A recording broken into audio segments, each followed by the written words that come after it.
George had it all: a thriving company, a beautiful home, and a seemingly perfect marriage with his wife, Anna.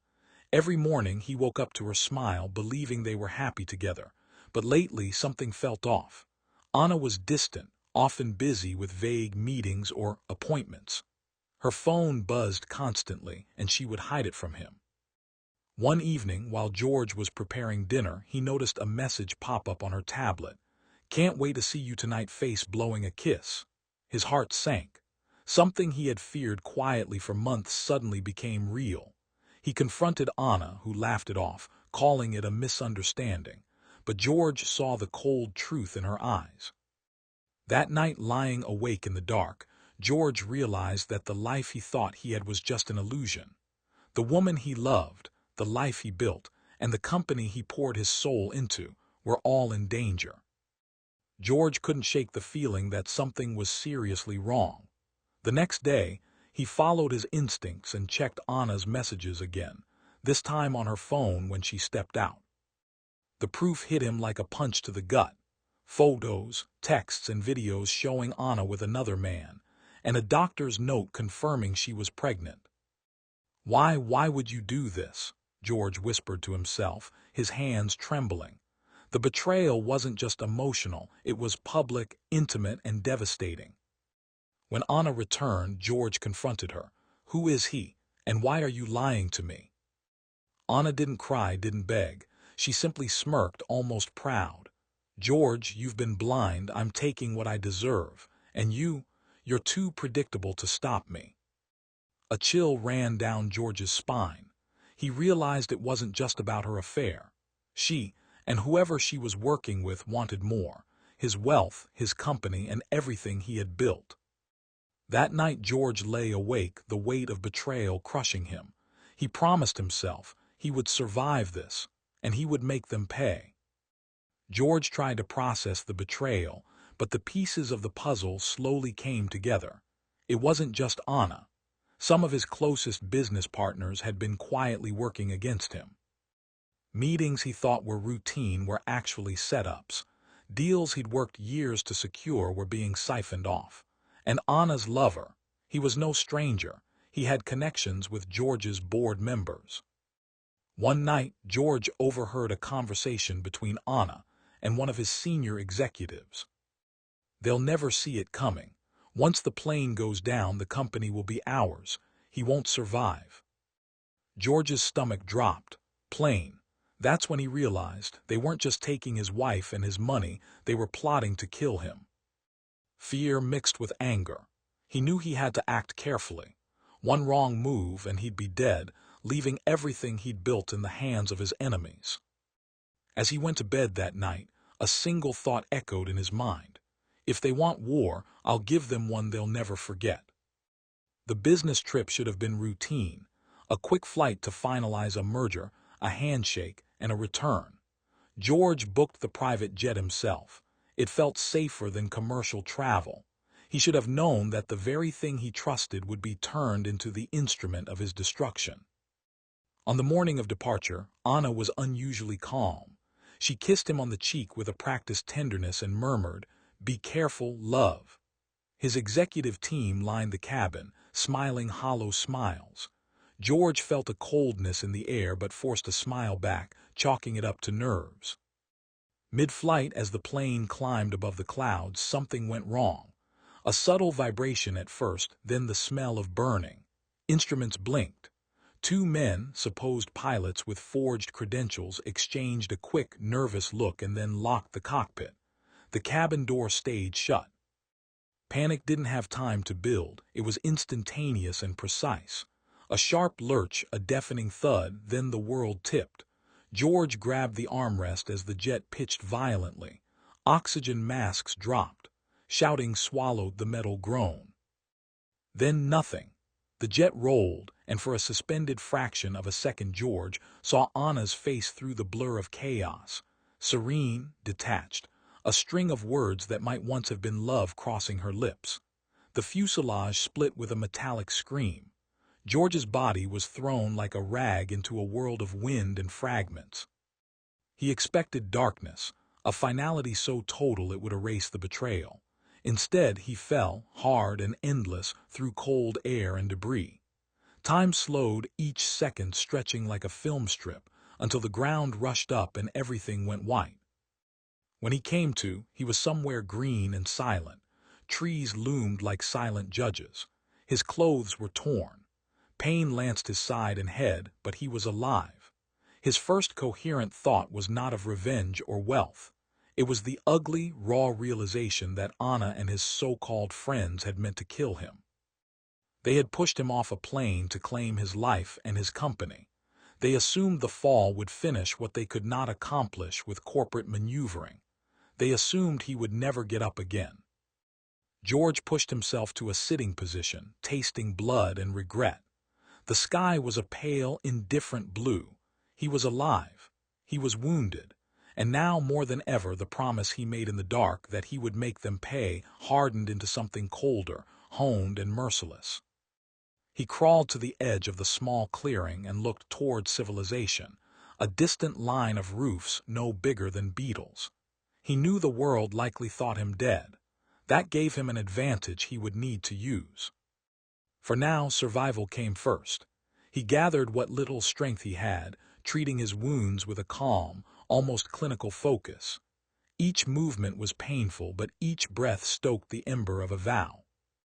When night fell and the insects resumed their chorus, George wrapped himself in a torn jacket and whispered into the dark, "You tried to bury me. You forgot I was a seed." George woke to the soft rustle of leaves and a gentle breeze on his face. Pain radiated through his body, every movement a reminder of the fall. He had survived, but barely. The forest around him was dense, unfamiliar, and eerily silent. Days passed. He scavenged for food, drank from streams, and treated his wounds as best as he could. His body was battered, but his mind grew sharper with every passing hour. The betrayal, the attempted murder, the theft of his life, all of it fueled him. It was during one of these long days that he met her, Maya. She was a local herbalist, kind-eyed and wary of strangers. When she found George collapsed near a riverbank, she didn't hesitate. She offered food, water, and shelter. "You're lucky to be alive," she said softly, tending to his cuts. "But luck won't save you from what's coming." George looked at her, his heart still heavy with pain. "What's coming is justice," he muttered, "and I'll make sure it's delivered. Everyone who betrayed me will pay." Maya studied him carefully, seeing the fire behind his eyes. She didn't ask for details. She only said, "Then you'll need strength not just for revenge, but to survive yourself." In that quiet village, George began to rebuild himself. Each day he trained his body, sharpened his mind, and planned his return. He was no longer just a man betrayed. He was a man reborn, ready to reclaim everything that was stolen. By the time he looked at the horizon, the city that once betrayed him seemed smaller, weaker. George whispered to himself, a vow carried by the wind. "They thought I was dead. They were wrong. I'm coming back." Weeks turned into months. George remained in the village under Maya's care, hidden from the world that believed him dead. With her guidance, he rebuilt his body, turning weakness into strength. Every scar, every ache reminded him of what he had lost and what he must regain. But it wasn't just physical. George worked on his mind, studying corporate strategies, legal loopholes, and financial maneuvers. He crafted a new identity, someone untouchable, someone invisible until the moment he chose to strike. Maya became more than a caretaker. She listened to him, challenged him, and offered insight he hadn't realized he needed. Slowly, he felt a flicker of trust, a spark of something he hadn't felt since Anna's betrayal: hope. One evening, as the sun dipped below the horizon, George stood on a cliff overlooking the valley. The air was crisp, the colors golden. He clenched his fists. "Soon," he whispered, "soon, they'll see the man they tried to destroy and regret every choice." Maya approached quietly. "Revenge isn't just about hurting them," she said. "It's about reclaiming yourself. Don't lose who you are in the process." George nodded. He had a plan, a purpose, and now, for the first time since the betrayal, he felt ready. The city that had betrayed him awaited, and he would return stronger, smarter, and unstoppable. George returned to the city quietly, under his new identity, a mysterious investor with a sharp mind and no traceable past. No one suspected that the man walking into the boardrooms, shaking hands with his old associates, was the same man they had tried to kill. His first move was subtle but devastating. He discreetly sabotaged his wife's lover's business ventures, quietly redirecting investments and exposing financial mismanagement. Within weeks, the man who had stolen Anna's heart and plotted against George was on the verge of bankruptcy. Meanwhile, George observed Anna from a distance. She was thriving socially, flaunting her pregnancy and wealth, but cracks were beginning to show. The allies who had supported her were starting to question her judgment, confused by the sudden failures of her partner in crime. George felt a thrill he hadn't felt in years: control. For the first time since the betrayal, the world began to tilt back in his favor, but he knew this was only the beginning. As he watched the chaos unfold from the shadows, he whispered to himself, "Consider this a warning. The real game has just begun." George's next move required precision. His company, once entirely his, had been infiltrated by Anna and her allies. To regain control, he couldn't rush. He had to play a long game. He purchased shares through shell companies and gained the trust of board members who had been unsure about Anna's leadership. Slowly, he began influencing decisions from behind the scenes, all while remaining anonymous. Meanwhile, he orchestrated a series of leaks exposing corrupt deals and incompetence among the executives who had betrayed him. Rumors spread like wildfire, shaking the foundation of the company. Anna, once confident and untouchable, started to panic. Her confident smiles were replaced by forced ones, and whispers followed her everywhere. George, watching from the shadows, allowed himself a small, satisfied smile. He wasn't just surviving anymore, he was reclaiming what was rightfully his. As he prepared for the final moves, he reminded himself, this wasn't just about money or power. It was about justice, exposure, and making those who betrayed him realize the true cost of their greed. The city had no idea George was back. Anna was desperate, trying to consolidate her control over the company while covering up the financial disasters that were slowly unraveling her plans. Every deal she made seemed to crumble. Every ally she relied on began to doubt her. George decided it was time to escalate. He anonymously leaked evidence of Anna's affair and her collusion with his former business partners. Media outlets caught wind of it, and suddenly, the woman who had once flaunted her life like a trophy was under intense scrutiny. At the same time, George began meeting with former employees, quietly reminding them of his leadership and loyalty. He rebuilt his network, and soon, insiders were feeding him information he could use to strike harder. But the game was dangerous. Anna wasn't just a pawn, she was clever and ruthless. Every move George made had to be calculated. One wrong step and she could retaliate in ways he hadn't anticipated. Late at night, sitting in a darkened room and reviewing the latest reports, George whispered to himself, "Every piece is falling into place, but I can't underestimate her. One misstep in this revenge could cost me everything." Amid the whirlwind of revenge, George noticed something unexpected: Maya. She had come to the city under the guise of helping him with recovery and strategy, but over time, her presence had begun to feel different, comforting, grounding, even hopeful. He realized he was conflicted. On one hand, his heart burned with the desire to destroy Anna and reclaim everything lost. On the other, Maya offered a glimpse of a future untainted by betrayal, a life filled with trust, love, and genuine connection. One evening, after a long day of corporate maneuvering and orchestrating subtle sabotage, George found himself alone with Maya on a quiet rooftop, overlooking the city lights. "I don't know if I can do this," he admitted. "The part of me that wants revenge, It's all I've focused on for months." Maya took his hand gently. "Revenge is a path, but it shouldn't consume you. You can take what's yours and still choose happiness. You just have to decide what matters more." George looked at her, the weight of the past and the pull of the present clashing inside him. He realized that revenge alone might not be enough. Love, trust, and rebuilding himself were just as important if he allowed himself to accept it. But first, the next moves in his plan had to be executed perfectly. The battle wasn't over yet. The day had come. George had rebuilt his empire from the shadows, and now it was time to confront Anna face to face. He arranged a meeting under the guise of a business negotiation. Knowing she would never suspect the man sitting across from her was the same one she tried to kill. Anna entered the room, glowing with confidence and her pregnancy visible, fully convinced she still had the upper hand. But when George stood, removed his glasses, and allowed the intensity in his eyes to show, the confidence faltered for the first time. "George," she whispered, her voice shaky.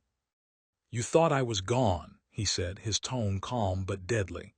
"You thought you could steal everything from me, even my life, but you were wrong." He laid out the evidence: the financial sabotage, her lover's ruin, the betrayal of her allies, and the leaked proof of her affair. Anna's carefully constructed world began to crumble in real time, her every lie and manipulation exposed.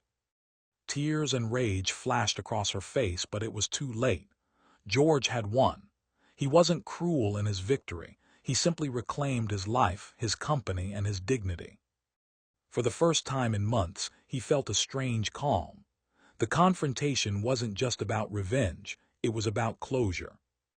After the confrontation, George returned to his office, now fully in control of the company he had built from scratch. The city buzzed with news of Anna's scandal and downfall, and whispers of George's miraculous return spread like wildfire. But victory didn't erase the pain. Memories of betrayal, heartbreak, and the near-death experience haunted him. George realized that revenge, while satisfying, couldn't heal the scars left on his soul. Maya found him sitting alone late at night, staring at the city lights. She sat beside him quietly, letting him speak first. "I got everything back," he admitted, voice heavy. "But it feels empty. I thought revenge would be enough, but the truth is I'm tired. Tired of being angry, tired of feeling broken." Maya took his hand and smiled softly. "You don't have to carry this alone. You survived betrayal, death, and loss. You're stronger than you know, but now you need to let yourself heal and let love in again." George realized that for the first time he could let go of the constant need for vengeance. Healing wouldn't be instant, but with Maya by his side, he could imagine a life not defined by betrayal, but by trust, hope, and even happiness. George knew that reclaiming his company and exposing Anna and her conspirators wasn't enough. Legal justice had to follow. He gathered every piece of evidence, financial records, emails, witness statements, and built an airtight case against those who had betrayed him. Courtroom battles ensued. Anna's lover faced charges for fraud, while the board members who had conspired against George were removed from the company and held accountable. Anna herself faced the humiliation and legal consequences for her manipulations and deception. Through it all, George remained composed. Revenge had given him satisfaction, but justice gave him peace. The city watched as the once powerful and arrogant Anna crumbled under the weight of her own choices. By the end of the legal proceedings, George stood at the helm of his empire again, this time stronger, wiser, and untouchable. But unlike before, he wasn't defined solely by ambition. He had faced betrayal, death, and heartbreak, and emerged not just victorious but transformed. As he walked out of the courtroom, Maya by his side, he whispered to himself, "This is the world as it should be, fair, balanced, and mine to shape." With justice served and his empire restored, George finally had the space to focus on himself. The city no longer felt like a battlefield. It was a place of opportunity, a canvas for the life he wanted to create. He spent quiet mornings with Maya, walking through parks, sharing meals, and talking about dreams rather than schemes. Slowly, the anger and bitterness that had consumed him began to fade. Every scar, both physical and emotional, became a reminder not of pain, but of survival and resilience. George also began repairing relationships with employees who had remained loyal, recognizing that trust and loyalty were as valuable as wealth. He realized that life wasn't just about reclaiming what was lost, but building something stronger, richer, and more meaningful than before. One evening, sitting in his office with Maya beside him, he looked out at the city skyline and felt something he hadn't felt in years: peace. The past was still there, but it no longer ruled him. He turned to Maya and smiled. "I never thought I could feel this whole again, but with you I do." George had survived betrayal, attempted murder, and the collapse of everything he once held dear. Now, standing at the pinnacle of his reclaimed life, he finally felt free not only from those who had tried to destroy him, but from the weight of anger that had consumed him for so long. He and Maya walked hand in hand through the city streets, the sun casting a golden glow on the buildings. The empire he rebuilt was stronger than ever, but more importantly, his heart was open again. Love, trust, and hope were no longer distant dreams. They were real, tangible, and his to cherish. Anna and her conspirators were nothing more than memories, reminders of lessons learned and battles won. George no longer needed revenge to define him. Instead, he focused on creating a life filled with integrity, loyalty, and happiness.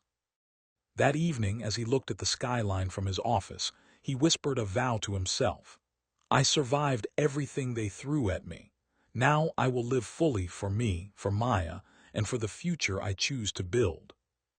For the first time in years, George smiled without fear, without anger, and without regret.